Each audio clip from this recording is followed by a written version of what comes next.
Hey guys, so welcome to DelftStack, and this is how to record a video call on Messenger.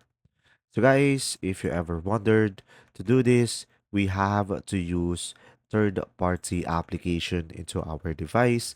So I recommend going for the Google Play Store, and after that, you could just simply go for the search icon at the bottom of the screen and go for the search bar at the top and search for XRecorder.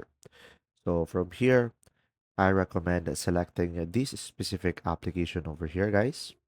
Screen recorder, X or recorder. So guys, this is what I'm currently using, as you can see over here. And now, make sure to download this. And once you have downloaded it, you could just simply open the app. And when you open the app, guys, you should be able to see the record button, of course, and start your recording. And after that, you can just simply go to your messenger and just simply call your friend. And from there, it will naturally record the video call or the call on Messenger.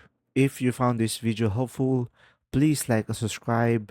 And if you have any questions, just simply go ahead and comment down below, and we will do our best to answer them all. And see you in the next video.